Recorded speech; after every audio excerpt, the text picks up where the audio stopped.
start our next topic of direct indirect narration. Topic start करने से पहले मैं आपसे एक क्वेश्चन पूछना चाहूंगा जो ज्यादातर बच्चों को नहीं पता होगा, तो कि ये इसे नरेशंस क्यों कहते हैं? Why we are called this narration? इसे नरेशन क्यों कहते हैं? तो आइए ये मैं आपको बताता हूँ कि नरेशन का नरेट का मीन्स होता है आपका वर्णन करना। क्या होता है? वर्णन करना, यानी कि एक व्यक्ति को से दूसरे व्यक्ति द्वारा किसी सेंटेंस या किसी चीज को व्यक्त करना होता है हमारा नरेट, डायरेक्ट नरेशन। ठीक है, तो इसमें क्या होता है, जो अगर एक व्यक्ति है श्याम, उसने राम से कहा, Shyam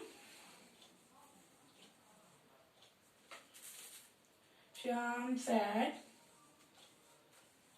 to Ram, comma inverted comma, I was ill। तो ये क्या है? श्याम ने राम से कहा, ये है हमारी डायरेक्ट स्पीच। डायरेक्ट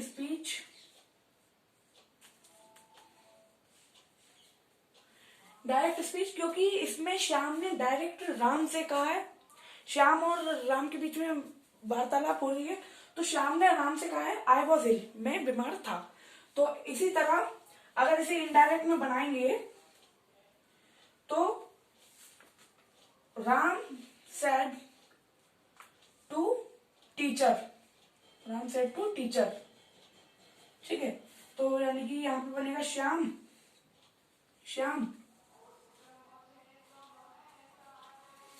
सेड, वो श्याम टोल्ड। अब इसे डायरेक्ट में बना रहे हैं ना, वो सॉरी इनडायरेक्ट में बना रहे हैं ना, तो इसमें आएगा टोल्ड राम, यानी कि दैट। ये असर्टिव सेंटेंस है, असर्टिव अफर्मेटिव। मैं आपको पहले ही बता चुका हूं कि हमारे 5 प्रकार के सेंटेंस होते हैं, उसमें ये सबसे पहला असर्टिव अफर्मेटिव है, जो कि सबसे पहले सेंटेंस है और इसे सिंपल सेंटेंस भी कहते हैं। और इसमें क्या हो रहा है, पहले श्याम ने राम से कहा, श्याम सेड टू राम कि आई वॉज इल, मैं बीमार था। अब राम टीचर को बता रहा है कि श्याम ने मुझसे कहा था कि दैट का मीन्स क्या होता है? दैट एक कंजंक्शन है, कंजंक्शन है, और इसका अर्थ क्या होता है?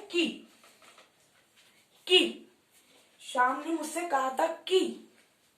अब ये रूल्स के हिसाब से ये जो आई है, मैंने आपको जो पिछली वीडियो में जो टेबल प्रोनाउंस की बताई थी, उसमें मैंने आपको बताया था कि आई जो है फर्स्ट पर्सन है, और फर्स्ट पर्सन आई और बी हमेशा सब्जेक्ट के हिसाब से चेंज होता है। सब्जेक्ट होना चाहिए आपका रिपोर्टिंग स्पीच वाले में, और रिपोर्टिंग स्पीच का सब्जेक्ट क्या है? श्याम क्या है? एक लड़का। तो इसके लिए आई की जगह क्या आएगा? ही, दैट ही वॉज। और हमारे जो डायरेक्ट इनडायरेक्ट में जो हमारे टेंस होते हैं, प्रेजेंट के सभी पास्ट में चेंज हो जाते हैं। पास्ट इंडेफिनिट, पास्ट परफेक्ट में past perfect continuous, past continuous के पास्ट परफेक्ट कंटिन्यूअस, ये होते हैं। तो इसमें क्या है हमारा? वो आई वॉज इल, मैं बीमार था। ही हैड इल। तो इसमें क्या हो जाएगा हमारा? वो अब राम टीचर को क्या बता रहा है कि श्याम ने मुझसे कहा था कि वह बीमार हो गया था। ठीक है, तो इसका मीन्स क्या होता है हमारा कि इसमें 3 लोगों के बीच वार्तालाप होती है। अगर डायरेक्ट में 2 लोगों के बीच और इनडायरेक्ट में भी 2 लोगों के बीच। लेकिन अब श्याम ने डायरेक्ट तो टीचर से नहीं कहा ना कि टीचर मैं बीमार था, तो इसलिए पहले श्याम ने राम से कहा, राम ने टीचर से कहा। ठीक है, और आप टीचर से ये कुछ भी मान सकते हो। ठीक है, ये था हमारा एक एग्जाम्पल। कि किन लोगों के बीच होती है। तो नेगेटिव का मीन समझ में आ गया। नेगेटिव का मीन श्याम ने अभी वर्णन किया था राम से कि मैं बीमार था, उसने बताया, वर्णन किया कि मैं बीमार था। फिर राम ने टीचर से वर्णन किया कि श्याम ने मुझे बताया कि मैं इस तरह वो बीमार था। तो इसलिए नरेट का मीन्स ये होता है और इसीलिए इसे नरेशंस कहते हैं।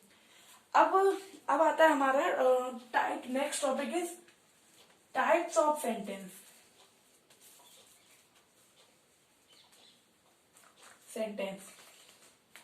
नेक्स्ट टॉपिक क्या है हमारा? Types of sentence.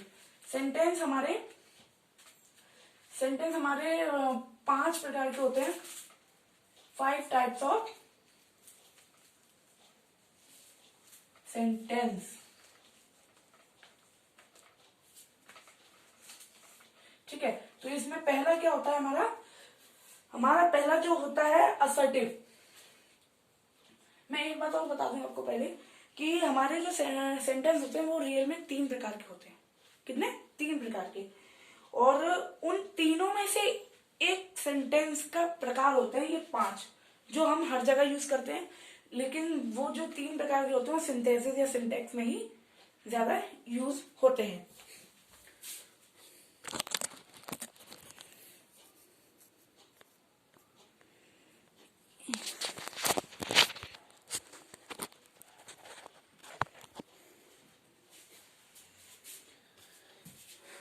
तो हमारा नेक्स्ट टॉपिक है 5 टाइप्स ऑफ सेंटेंस। तो हमारा इसमें मैंने जैसे कि अभी बताया आपको 3 प्रकार के होते हैं। अब आगे आते हैं हमारे वो तीनों में से एक प्रकार के जो हमारे सभी चीज में ज्यादातर यूज होते हैं, वो हमारे असर्टिव।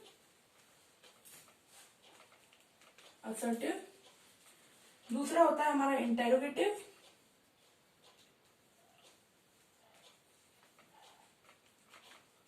तीसरा होता है हमारा इम्परेटिव।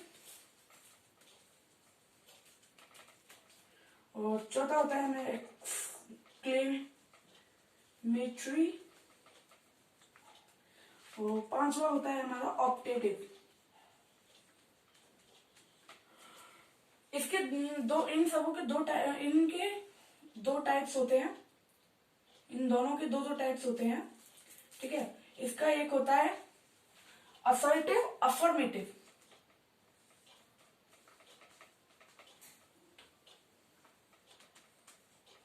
और एक होता है हमारा नेगेटिव। नेगेटिव कभी नहीं होता, नेगेटिव हमेशा गलत माना जाएगा, इसलिए हमेशा नेगेटिव होता है। और इंटरोगेटिव भी 2 होते हैं, जिसमें पहले में जिसमें क्वेश्चन वर्ड आगे आए, मतलब क्वेश्चन वर्ड पहले आए। और दूसरे होते हैं जिनमें क्वेश्चन वर्ड बीच में आए। ठीक है, ये भी हमारे 2 प्रकार के होते हैं। और अब मैं आपको इनको एक्सप्लेन करता हूँ। असर्टिव सेंटेंस वो होते हैं जो असर्टिव सेंटेंस 2 प्रकार के होते हैं। और असर्टिव अफर्मेटिव वो सेंटेंस होते हैं जो बिल्कुल सादा सिंपल होते हैं, सादा और सिंपल होते हैं। जैसे आपको मैं यहाँ लिखता हूँ एग्जाम्पल। फर्स्ट का example,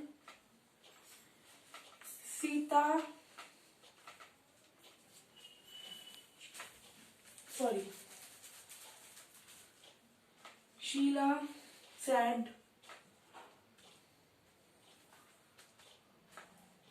she did good in sports.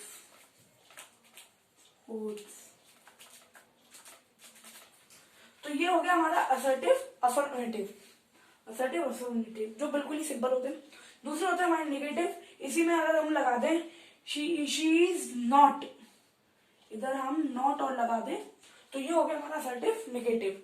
अब इसी में हम अगर इंटरोगेटिव हमारे जो पहला होता है हमारा क्वेश्चन वर्ड आगे आए, इसमें इज यहाँ की जगह यहाँ आ जाता है is she good in sports, क्या वह खेल कूद में अच्छी है, इसका ये हो गया। और दूसरा होता है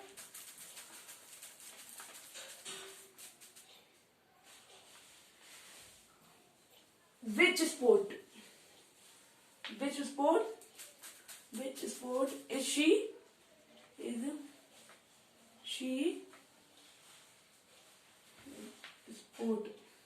स्पोर्ट यहां आ जाएगा, इज सी गुड, ये हट जाएगा यहां से, ठीक है। इनमें क्वेश्चन मार्क बहुत इंपॉर्टेंट होता है। इनमें अगर क्वेश्चन मार्क नहीं लगाया तो ये सेंटेंस असर्टिव माना जाएगा, इंटरगेटिव नहीं माना जाएगा। अब दूसरा आता है इम्परेटिव। इम्परेटिव वो होता है जहां किसी को ऑर्डर दिया जाता है। For example the principal said to peon means चपरासी, और peon go away,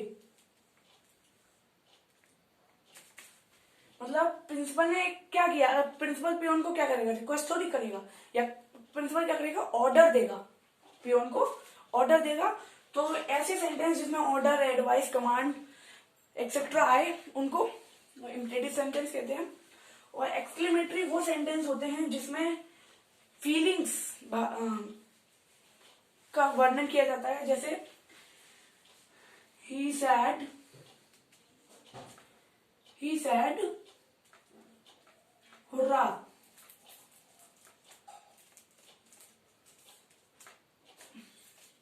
we won the match। इसमें एक्सक्लेमेशन मार्क सबसे इंपॉर्टेंट चीज है। एक्सक्लेमेटरी सेंटेंस वही होता है जिसमें एक्सक्लेमेशन मार्क हो और जिसमें फीलिंग्स बताई गई हो, क्योंकि एक्सक्लेमेशन मार्क ऑपरेटिव सेंटेंस में भी होता है। और hurray we won the match, इसका एक तरीके के सेंटेंस और होते हैं इसमें, हाउ ब्यूटिफुल इट इज,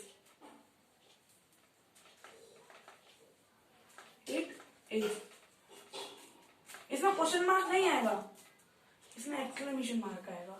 इसका क्या मतलब हुआ, हाउ ब्यूटीफुल, यह कितनी सुंदर है। और इसका हम बनाएंगे तो कैसे बनाएंगे, इट इज वेरी, हाउ की जगह क्या आ जाएगा हमारा, वेरी, इट इज वेरी सुंदर, ये बहुत सुंदर है, या ये कितना सुंदर है, बात एक ही है। इसमें हमारे फीलिंग्स बताइए, हो रहे बहुत खुशी से कह रहा है वो कि हम लोग मैच जीत गए। तो इसी तरह ऑप्टेटिव होता है, उसमें विशेष आती हैं, विशेष जैसे कि गुड मॉर्निंग, या आप किसी भी चीज को विश देते हो या किसी को आशीर्वाद देते हो, मे यू लिव लॉन्ग, इस तरह की विशेष वो होती है ऑप्टेटिव सेंटेंस। तो ये होते हैं हमारे। और अब मैं आपको इनके कंजंक्शन बताता हूँ कि डायरेक्ट इनडायरेक्ट करते समय इनमें कौन कौन से कंजंक्शन यूज होंगे। इसमें पहले मैं जरा से इसको रफ कर देता हूँ, ये बहुत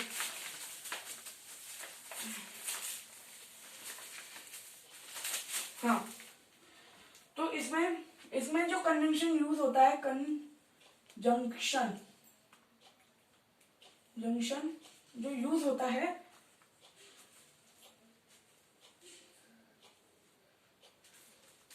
इसमें होता है हमारा दैट, इसमें होता है हमारा इफ या वेदर वो वाला मौसम वाला वेदर नहीं, ये वेदर। और इम्परेटिव में होता है हमारा जो भी वो दे रहा है, एडवाइस दे रहा है, ऑर्डर दे रहा है, वो सेकंड फॉर्म आएगी। जैसे अगर एडवाइस दे रहा है तो एडवाइज्ड, और ऑर्डर दे रहा है तो ऑर्डर्ड, एक्सेट्रा। वो जो भी दे रहा है वो वही आएगा। और एक्सक्लेमेटरी में आता है, एक्सक्लेमेटरी में हमारा दैट आता है, सॉरी एक यहाँ मिस्टेक हुई है, ये हमारे कंजंक्शन नहीं है, ये हमारे वो रिपोर्टिंग वर्ब है। इसमें कंजंक्शन आता है टू, क्या आता है, टू, इसमें भी दैट आता है और उसमें भी दैट आता है। तो ये होते हैं हमारे इनके कंजंक्शंस। और इसमें अगर अगर मैं आपको बताऊं, आप ज्यादा कंफ्यूज मत होइए इसमें इफ कहाँ लगाना है, वेदर कहाँ लगाना है। इसमें आप सिर्फ वेदर लगाइए हर सेंटेंस में, वो आपका लगभग सही ही माना जाएगा। इसमें अगर आप कंफ्यूज हुए तो आप कहीं इफ लगाओगे, कहीं वेदर, पर लेकिन इफ हर जगह नहीं लगता, तो इसलिए आप हर जगह वेदर ही लगाना इंटरोगेटिव सेंटेंस में।